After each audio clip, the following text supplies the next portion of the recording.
Ya Ramogi tarik aboro dwe mar ariyo higa mar 2024 chiti chang'wen intiere wang' sama yudo weche manyien ma waikunie chenro mar ang'ich welo mage weche ma wamiyo pek. Nonro dhi nyime e wi lal mar achich Kevin Kang'ethe ma judo gi nek mar nyadendi moro e piny Amerika ka obila ang'wen mamodho ahiga inono e wi wachno. Hiyo gari ya gasi iliingia kitu kama 10:20 hapo. Hiyo masaa ndio watu wanachipanga kufunga job. Hiyo gari ikaingia ndani. Wakati ilifika hapo kwa gate ikafunguliwa na soja. Ndo matinende nyiso kaka mach ne omuoche kar gas mani mradi Embakasi kendo kelo tho gi hinyruok mar ji. Mibadhi makamano kone dwar chika. Amiyo county ka we ka to dog joma ka revenue chamo pesa soya. Mane go mongya timne. Gido county pe jino chilo ti. Ogiri pesa kisawo sofu. Apisas machoko osuru e kaunti ma Migori okete nyong'ong kod johala matudo moko kuomgi gi mibadhi.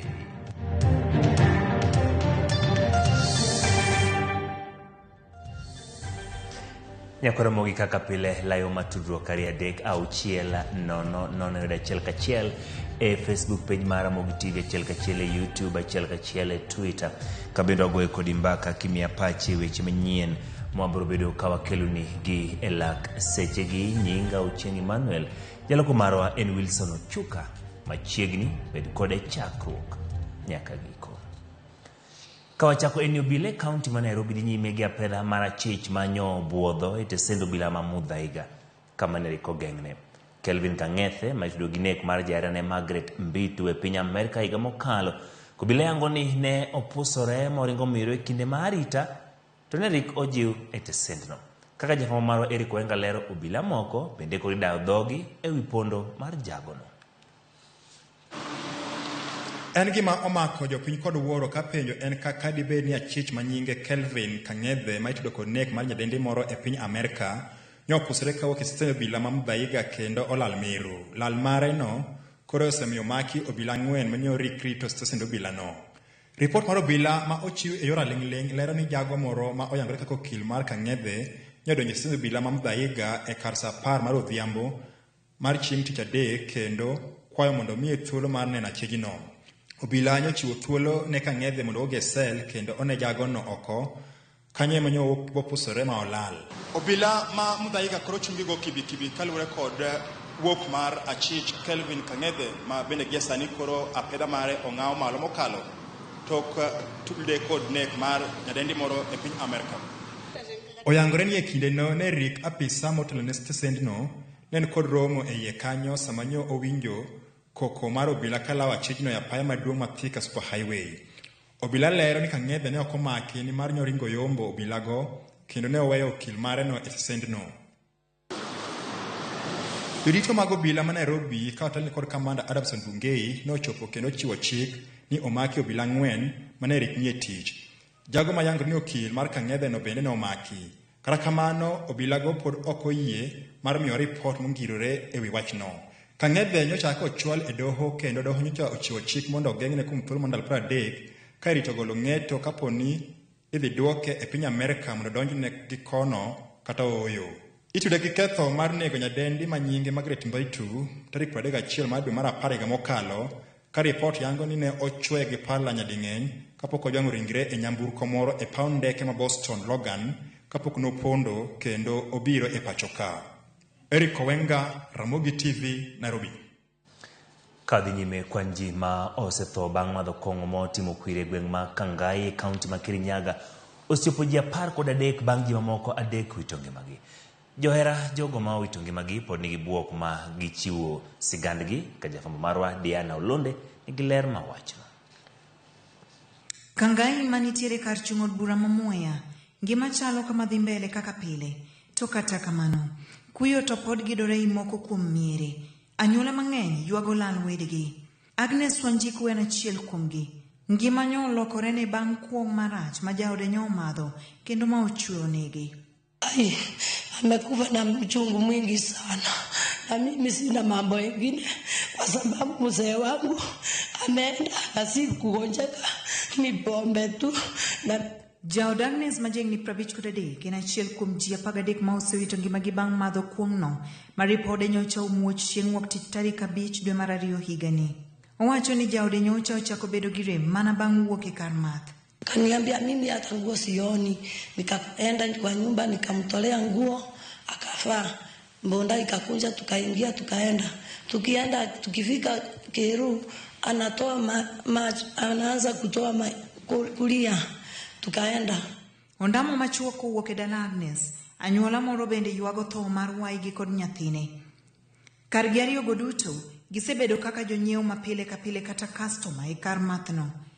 Kata kamano, ne ok ging'eyo ni wuodhgi e bano ne dhi bedo mogik. Yake hakuwa uhai. Na yanti alipelekwa hospitali hiyo siku. Kupelekwa hospitali alienda akatimbiwa. Halafu siku hiyo hakufaulu. Kwan maduong' mar jogo ma osewito ngimagi ne gin customers e kar mathno ma nyaka sani jogweng' osewang'o. Wachore ni odiochieng' ma masira nyocha otimore, nomigi math makende. Mimi nasikia wakiita wanaita Wanjokoya. Watu wanaipenda njuu sasa. Maisha iko njuu. Sasa pesa yenye hiyo pombe inatoka ni pesa nduni sana.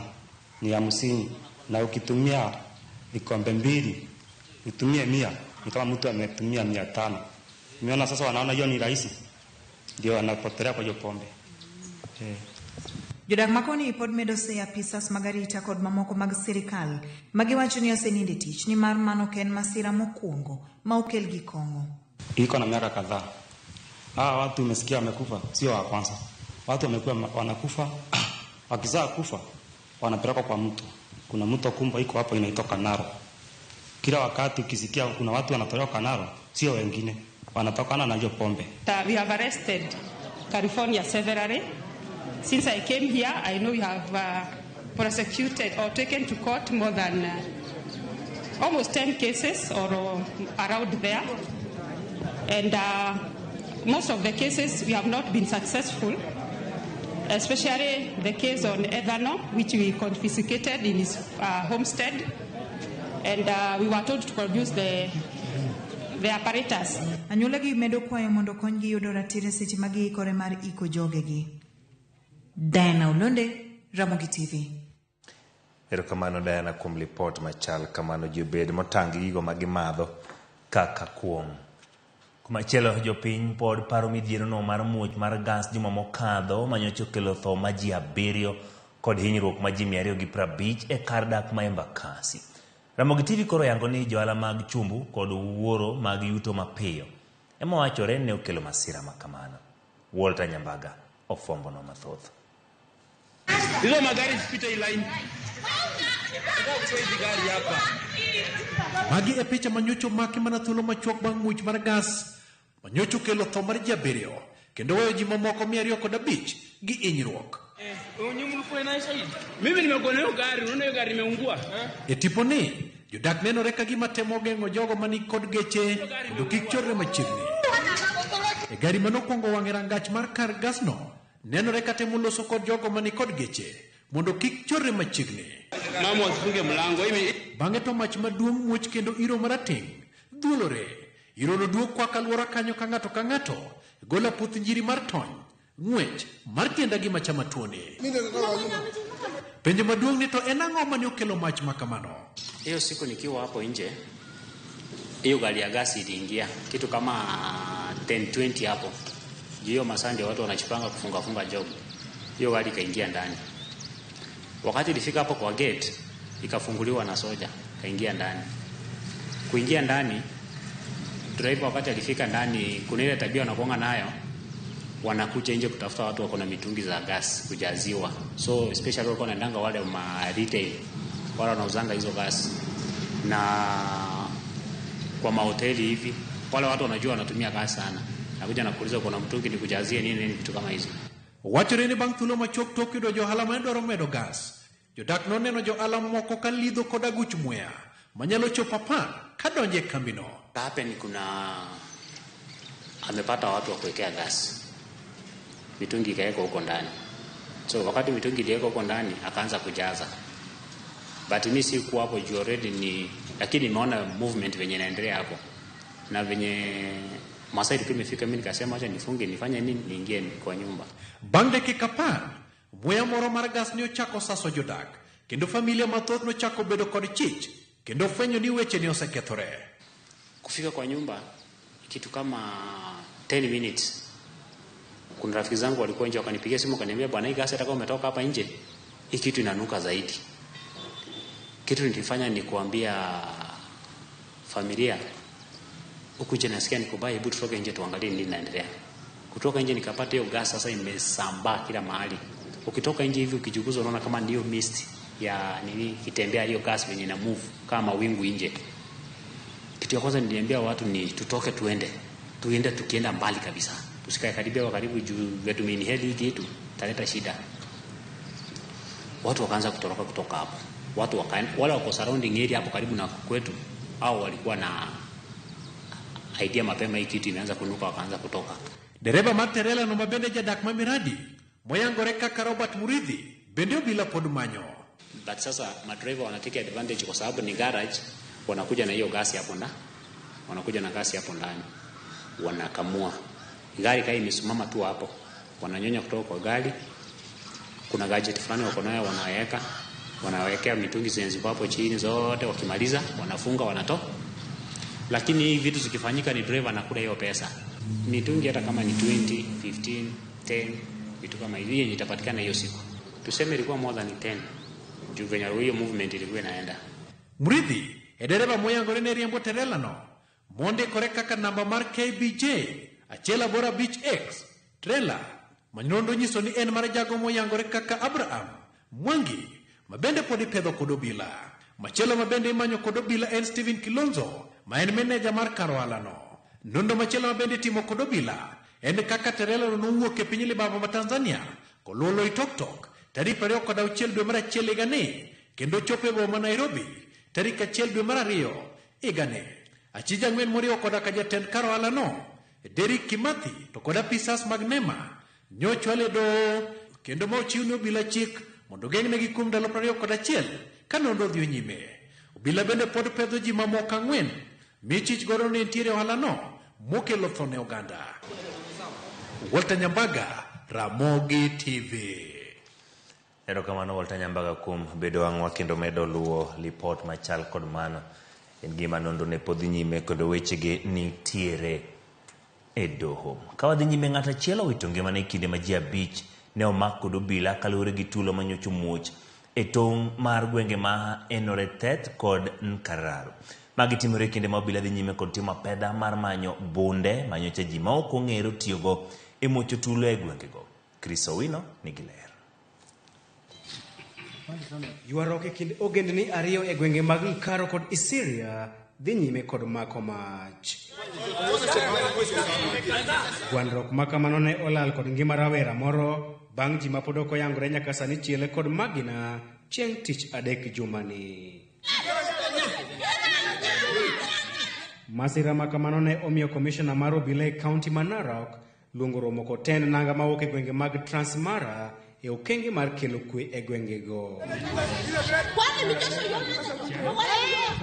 Chieng' tich ang'wen jumani, apisas mag okwach kich kod obila ne omako ji 5 ma itudo kod nyayo tulo e kiewo mar gwenge ariyogo. Kwa sauti ya mzire haiwezi sikika, inaenda inafinywa, inafungwa, lakini wengine tunasikia sauti yao. Tutasumbuka hivi mpaka lini? Kwani hii serikali yetu ya Ruto haina sasa wao kwamba kuna watu ambao wanaostahili? Na sisi hapa tuko na title deed zetu. Hizi title deed zetu tuko nazo, watu hawataki kufuata title deed, wanataka kufuata ni wapi wamepazua mashamba kufikia, ambapo demarcation walimaliza kitambo, ambayo ilikuwa serikali imeshaweka kitambo mpaka wakati anatembea, na sisi tulikuwa tumeritika kwamba barabara imewekwa na mpaka ya section ya Ngarao na Nosaini. Hivi majuzi siku 3 zimepita, tumeamuka kwa mashangao sana kupata tena jirani zetu wanatufamia asubuhi, wanatupiga, wanasema mashamba ni yao. Sasa tangu jana na leo kulikuwa na vita kali sana hapa. Gwandruok ma kamano osechako rocho nyaka arita mag jopuonjre mawuok e skunde mayudore e tong' mar Enoret kod Nkararo. Komishona mar kaunti ma Narok Kipkech Lotiatia dhi timo limbe e gwengego chieng' tich 5 e jumani. Nyaka sani kwan ji ma ok ong'ere dhi nyime kod yudo thieth e gwenge mag Kilgoris, Kisii kod Bomet bang' chiel kod tong'. We had one which had a stabbed wound on the brain that had gone so deep. We couldn't manage it because it needed a specialized surgery, so we had to transfer up to Moi Teaching and Referral, Eldoret. Unfortunately, this is a frequent occasion within this hospital. They love the place, so they come all along from Masai Mara because of our fast response and fast attention. Chris Owino, Ramogi TV. Ka wadhi nyime jogo manotimo penj ma klas 12 higa mokadho kod manotimo KCSE kindiga ma gana ariyo to kod gana 2022 koro ni kod thuolo mar oro kwayo mar donje kuonde tiegruok mamalo mopogore opogore pacho ka e oboke ne ute fwambo jatend migawo mar somo Ezekiel Mashogu wacho ni mbalariany 69 kamoting'o nyaka Open University of Kenya kuonde tiego jopuonje 3 TTCs kuonde tiegruok mag tije lwedo TVETs 226 kod kuonde tiego jochiw thieth 86 oyango thuolo ne kepo mar higa ma 2024 2025 jopuonjre duto manotimo penj higa mokalo ni kod thuolo mar donje mbalariany kod TVETs ka jogo manotimo e kinde 2000 nyaka 2022 biro mana oro kwayo mar donjo e TVETs. Jogo mani kod dwaro okwa mondo oor kwayo e mbui mar KUPS kapok ochopo tarik 22 dwe ni.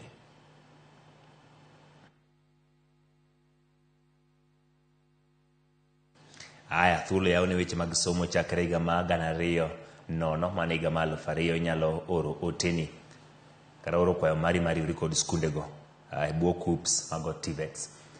Lakteche ma olony e thieth ma nyarogno puoyo okang' ma piny owacho kawo e yaro badgi kendo kelo thieth ma nyasani ne nyarogno e yor bero ma gikoni kawo seche matin. Nengo ne ok tek kendo ok we mbala maduong' e del. Kaka jorito mondi yango bero makama nosechak timie kar thieth ma Kenyatta National Hospital kende juma ka juma jatuo achiel ma nyarogno itimo ne bero. Pek maduong' ma pod jotuo ywago en nengo mar ng'iewo yedhe ma gikoni okumba mar thieth ok chul. E kar thieth ma Kenyatta waromo kod jatuo mar nyarogno matuoni osechando gi aming'a kendo seche bang' ya e bero more wang'e chal ka gima duogo. Ma jatuo ma osekali e thieth ma kinde ka kinde mag nyarogno ma okoni ni okonye kata matin.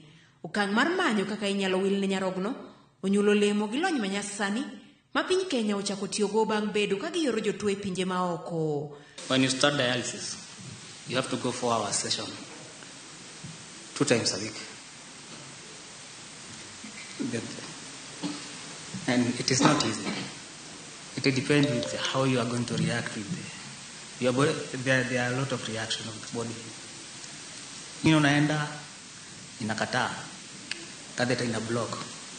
Unajua sasa catheter bado it is expensive to put a catheter.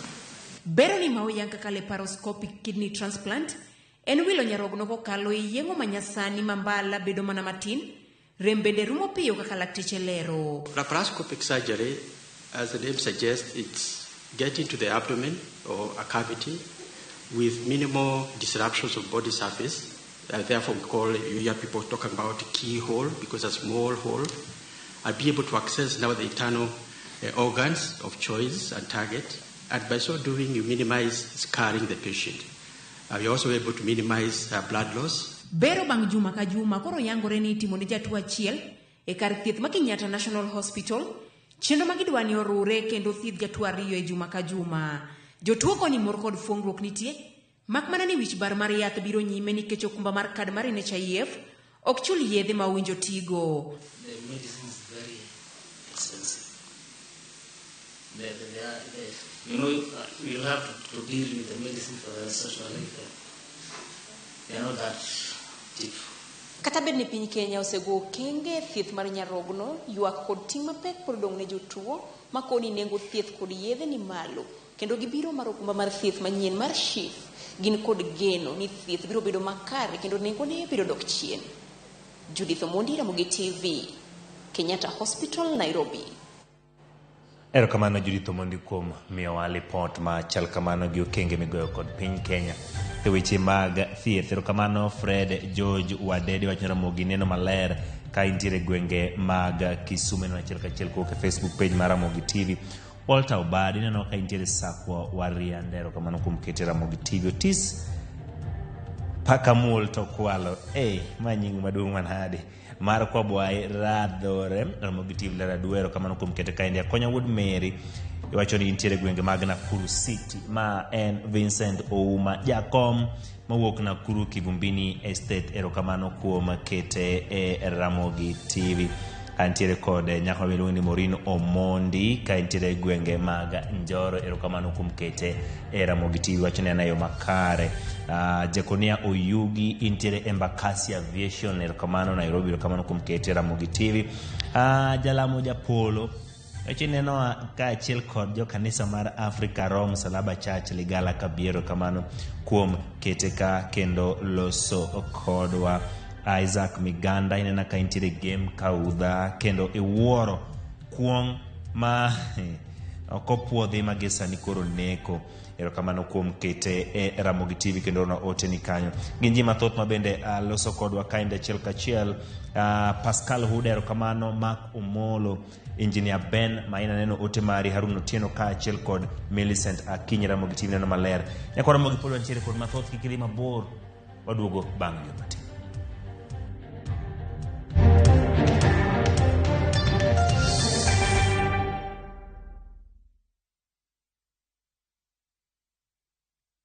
Tinto itikoma na bango tena kirengaki. Eseki. Asenyenja sobu kimabwana eno wengenjo mono. It's a love story like no other, where jealousy and pretense are obvious between Pragya and Suresh. We bring you Kumkum Bhagya in Kisii. Wow. Watch the drama unfold as Pragya is set to marry another man. Muswati omundu aromu yakombwa andi mambi nochote mumusani onomu yakombwa nandi mambi edi nochote riamati aninenkia. Watch this beautiful love story of Kumkum Bhagya in Kisii only on Viusasa. Dial *487*1# or visit viusasa.com to renew your subscription.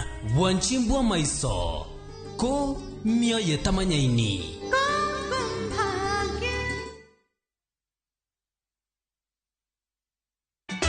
Ka osiep motegno kod johot moherore ritore. Yako cha. Timondo ndisori. Wayudo ng'eyo tonggi. Ipania kia gik mitimoga. Uro wengi donje matusi na ukweli donge. Yud more ngimani kokalo e gik matindo. Udogo shwag wende musaja kadala. Justice for what? Mia nengi manyarko chia. Kod osiepene kachiel kod joodgi. I am busy. Imaruoto miyo kana wene jachien. Sama giromo gi pek mar ngima, joot kod osiepe.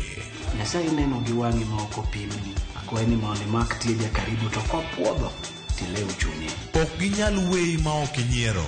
Nyako cha irachna. Joga. Koka ite to tekore mana ka ita puoyo maniego. Nyarko chia. Tich abich ka tich abich, saa 1:55 otieno. Mana Ramogi TV.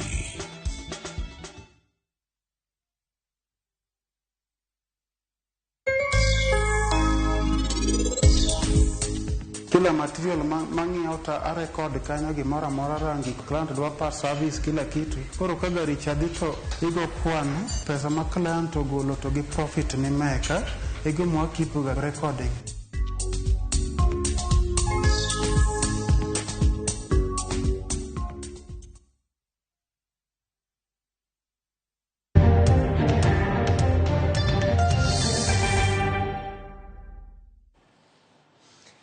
Erokamano kuom medo kete Ramogi TV kawadhi nyime kamati marod bura mochung'ne nono omenda jopiny ochiwo thuolo ma jumbe ariyo ne tend Kenya Ports Authority mar pedho nyimgi oboke manyiso kaka ne gitiyo gi omenda moyo shillings milion 300 mar chulo jotich omenda mabalang' mag allowances e higa achiel. Jakom kamati no David Kosing okoni KPA kotelne kod jata tije Captain William Ruto ne orem pedho e nyimgi oboke mayango kaka ne gitiyo gi omenda go kaachiel kod mamoko majanono omenda mag piny owacho koni chali ne otigodo e yor mibadhi.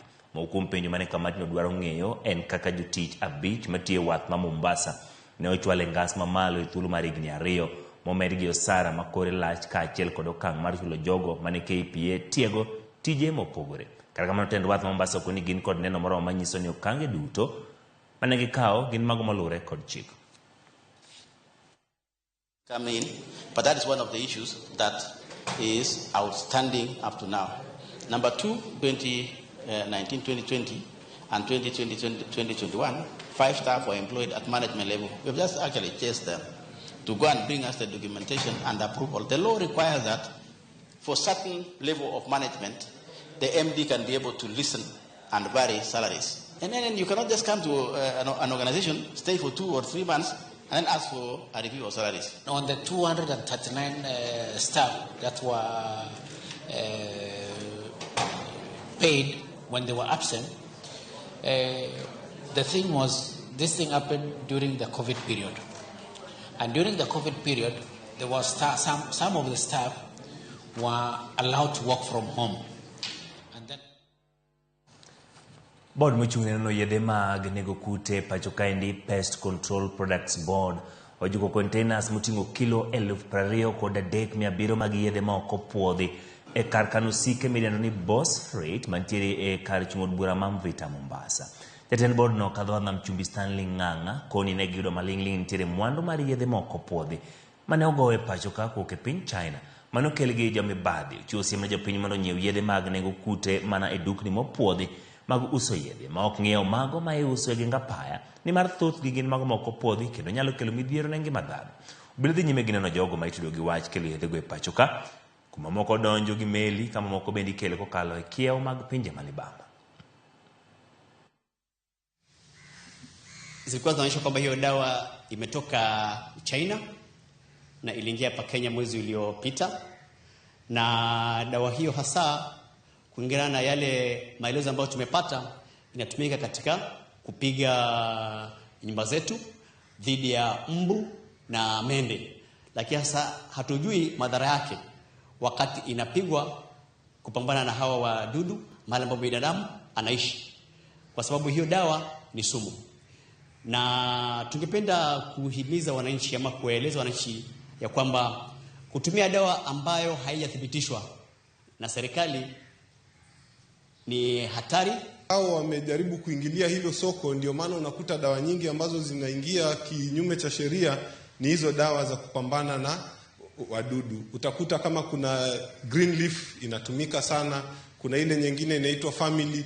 Hata ukitembea huku kwa hawa wachuuzi wetu wa daladala ambao tunawaita hawkers, wamejaza hizo dawa, na wao pia iko mikakati kabambe tumeweka ya kutoa hizo dawa zote katika barabara zetu. Jatend migao mar alwora Soipan tuyoko ni Kenya omedo kaso tole ber alwora kod longo chal mar lokruok mag kor lwasi. Tiyo lose kindere mo mane okelo kanyakla jotelo mag UNEP mawuok e pinje wagunda mane otele kod director maduong' ma UNEP Inga Anderson matimore kinde ma imanyo yore mar reso chumi kokalo e nyaya alwora kod kungo kor lwasi. Tiyo medo ni Kenya bende ni ong'ala ma nyime mar chopo lek mar pidho yiende bilion 15 ka doko ni midhiero mag oula yande odwaro cho chenro no.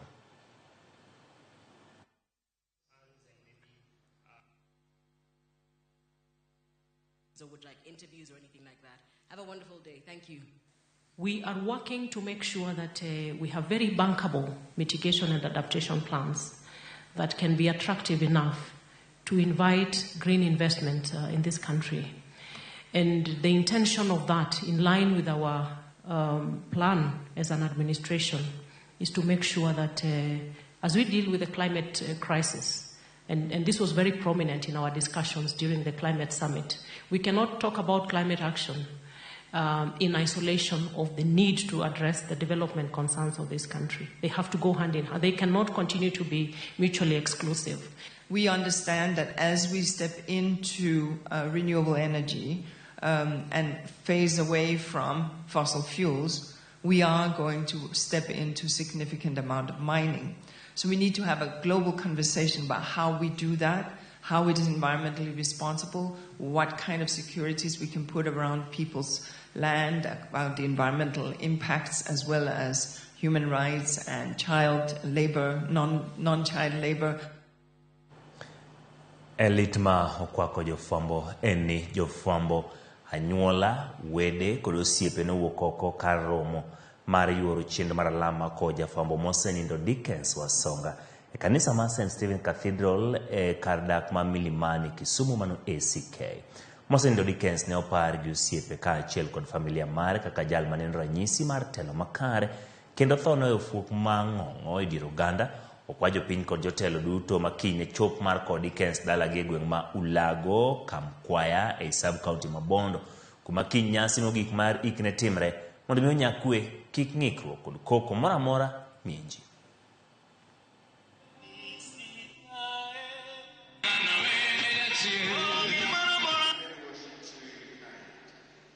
Wa regret ahinya ni kapok ne obed kade kom mondo chak tiyo ne jo media ma Kisumo to Nyasaye koro kawe.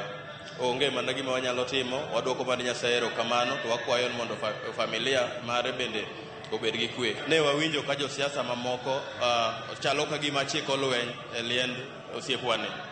Wakwayo josiasa gisekonyo wandi kendo osiepe osekonyo wandi kendo well wishes osechung' kod wandi. Waduoko ni erokamano ahinya lakini ka wachope liel wakwayo mana kwe. We remember him as a very strong person. For us, he was a leader in the family. He would give us direction. And based on his teachings and his guidance, we are strong now. Dickens, my private media advisor, ondiko articles makala par. Dickens not describe Kisumu kabisa kaka plan ma Kisumu dwa bet. Kendo en manomiyo ndiko mang'eny mane other journalists go Kisumu ne kao information ne wuok kuome. Kendo kana samoro kwaneno ka weche nitie nwabet kode for a long time. Kata mtoka monege no nosetinga denga indi. En tho malit kabisa. And jomose dhi through it ong'e ni olit nikech en gima biro apoya ka ok ipar. Tapani ne jomo yie kuom Nyasaye momiyo wan e kanisa maka ong'e ni tho ok chik ng'ato. Tho biro mana apoya seche moko. Wan be kaka jofwambo to kod Ramogi TV wa oro ote mag lit kod kuyo ne familia no Nyasaye oket chunye kama okwe. Kendo kaka okwani kwe kinyo bedie wakwayo mondo mi kwe obi obedi odiochieng' makiny. Jodak e kuonde dak moko adek mayudore e boma ma Homa Bay ma osebedo gi nok mar pi kuom higni mathoth koro yudo fuong'ruok bang' piny owacho e kaunti ma Homa Bay keyo negi pi maler ma ginyalo tiyogo e utegi. Kuonde dak go oting'o kar dak ma Kapita, Makongeni kod Got Rabuor kendo jopiny modak e kuondego osebedo ka riyo mar pi ka bende gisebedo ka gitiyo mana gi pige ma ochido ma gigole nam Lolwe. Tend kaunti ma otudore gi migawo mar Dunea mawuok e piny Netherlands ne ochako chenro mar keyo pi maler kuonde dak go kane oyaw gi anga ko momigi jopiny mondo mi gichak ti kodgi. Jatend migawo mochung' ne pi e kaunti no Joash Alo koni giikore mane onigi tieko nok mar pi mosebedo kokwako boma no kod kuonde mamoko. Sama owuoyeni sirikal mar county government ma Homa Bay osetiyo gomenda ma romo milion 200 mondo mi wabed kod pi ok e municipalities wakende to kata mana e kuonde mag reserve.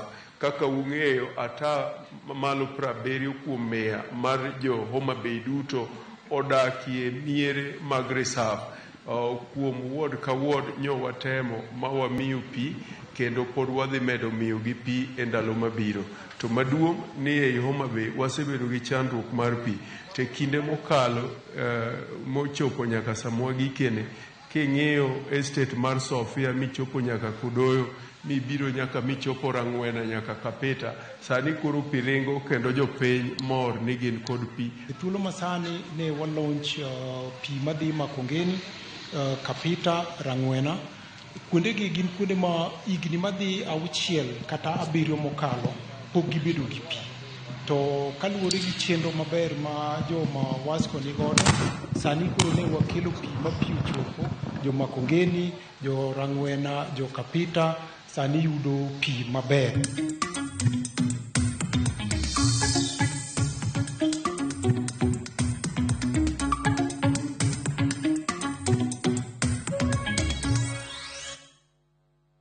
Moko kuom apisas machoko osuru e kaunti ma Migori oketi nyong'ong kod moko kuom johala mayuak ne apisas go chunogi mondo gigol asoya eka migi lesen e nengo mayot. Jafwambo marwa ma Migori Jo Juma miyowa ler mar wachno.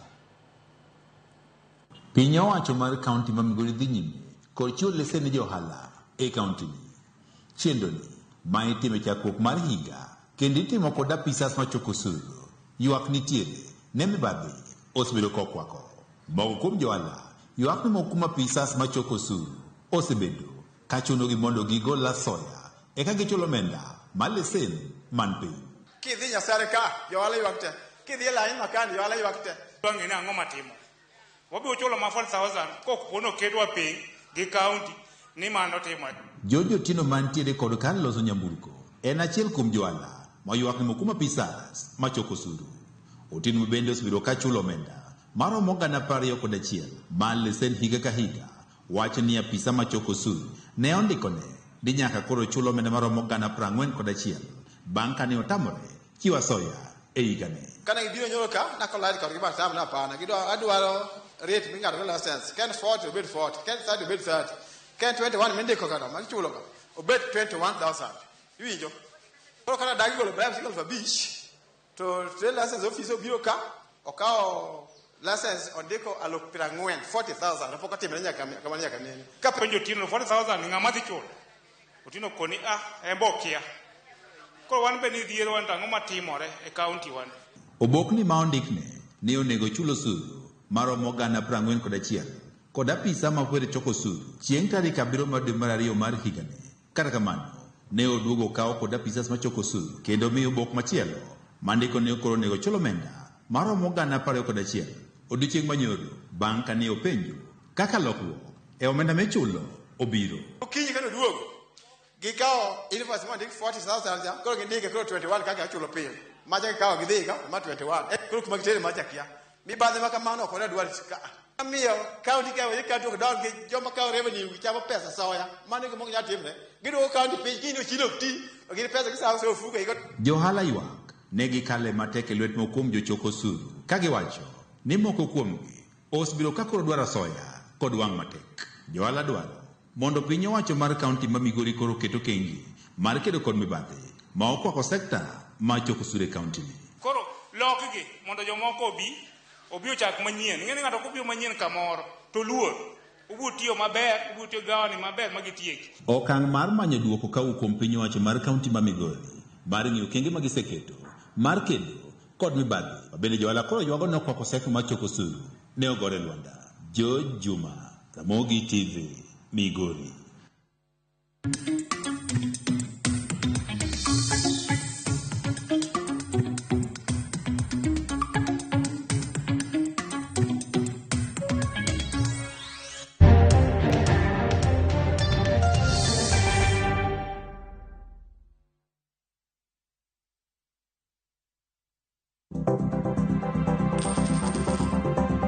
Mondo mi ikungo omenda e yo mayot kendo e yo mowinjore, onego ibed kod paro mar kungo dwe ka dwe, juma ka juma, kata odiochieng' kodiochieng'.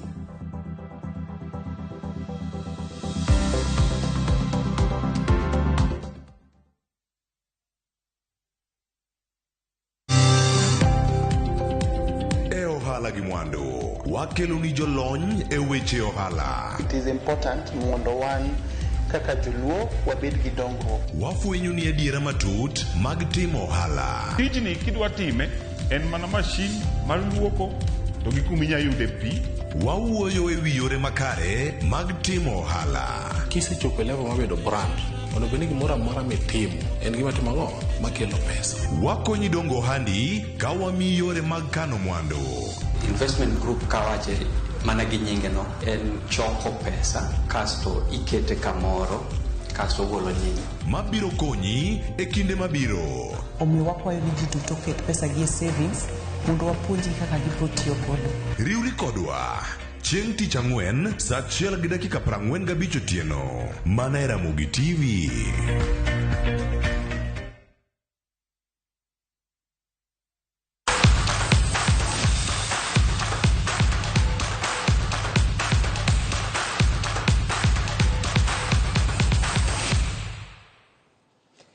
E weche mag tuke nyaka Ramogi kopogore kod tuke mamoko kaka jackpot e shabiki.com nitie tuke moko mathoth. Joseph Mwanza, jariemb bodaboda mowuok e boma ma Machakos, e jaloch mokwongo maloyo shillings milion 1 e tugo mar Avieta e shabiki.com. oyango ni bedo kod horruok ne okonyalo omenda no. Ka Steve Maunda mochung' ne lony kod riekni manyien e shabiki yango ni gin gi tuke mathoth manyalo miyo ng'ato thuolo mar loyo mich mopogore opogore. Watu wanaekelea magame, si ndio? Wewe ulitaka vitu zote ukaenda kwa Aviator kwa nini? Na huko nje watu wanasema bwana Karubani kana wabeba. Aviator ndio deal. Why? What do you mean? Unacheza na pilot. Unakuwa rubani na unajiamini. Nilikuwa nacheza tu. Lakini kiwoga tu. Unakasha kabla haijafika 10 nikaendelea hivi, nikaona hii kitu ni kama ni mzuri, lakini nikawa najiamini siku moja lazima nitawahi kitu mzuri. Mimi ni mwana boda na pepea nikiwa kwa boda. By the way, account yangu ilikuwa na shilingi 59 shillings. Nikaweka 30 na 20. Hizo mbili zote nikatoa, nilipea I think ilifika 1200. So ndio nilipandisha stake. Nikaweka 50-50. Nikaendelea hivyo, wananigonga kidogo, naangaliana na pilot. Ninawakula. Alright. Ikanipeleka mpaka nikapata account ilikuwa na 3000. Sasa unajua hapo woga umenitoka. Nikaweka 500 na 100. Okay. Chini. Nikaangalia 500 nikawa ninaoga sana venye imeenda. Sikuvumilia ifike 10. Ilipofika 900 nika cash out. Okay. Hii so nikasema hiyo nawaachilia. Naachana nayo kabisa. Okay. In fact hata nikaekelea kwa motorbike, hata mteja akapanda. Na nikaenda nayo tu kipepea. Angalia tu kidogo ilienda. Ilipofika 1 million ndio nikaigonga. Cash out. Sikuwa naamini by the way. Ulifikisha mteja vizuri? Nilimfikisha vizuri, lakini ile furaha nilikuwa nayo karibu nisimuitishe do. Sikuwa naamini by the way. Nilikuwa nafikiria hii ni demo. Nikatoa 70. Ikatoka. Bas. Most of time nilicheza Aviator, napata pesa, nalipa fees. For real? Yes. For real? Na nikushangaza. Hata nilikuwa na bike ya loan. Nilisaidiwa na Aviator kuilipa. Yes. Kwa hivyo wewe umesema becoming a millionaire in seconds is very possible na Aviator. Very possible. Naweza ambia wasewanduthi, cheza Aviator. Hii ndio deal. Kama si kuwa na haraka, ingegonga hata tu. I hope watu wako pia wataendelea sasa, mabesi zako wataingia kwenye Aviator. Wameingia already. Si ndio? Kuna wengine hata nilipata asubuhi wakicheza zingine, nikawaambia wa shift. Wa shift kwa shabiki. Kabisa. Ndio the best. Wewe ni shabiki. Mimi ni shabiki. Wewe ni ambassador wangu. Damu. Joseph amesema yeye aliamsha senke yake, akafika stage before 6 am ifike akona 1 million from 59 shillings. Huko hapo. Aviator inapatia wase millions in seconds. Aviator ya shabiki. Kuwa captain. Ingia kwenye www.shabiki.com, enda kwenye Aviator, anza kuwekelea. Ikipanda cash out. Ukiona inaenda as long as haijafika 50,000 hapo kwa multiplier bado uko na chance, wacha ipande, ndio iko. Ivory Coast ne oniano kendo dogola chele tuge kindgi kod DR Congo kidieny manus finals. Gol mano loko jatugo Sebastian Halle dakika ma 64. Ivory umbago tuke piny no gene do loche finals magibiro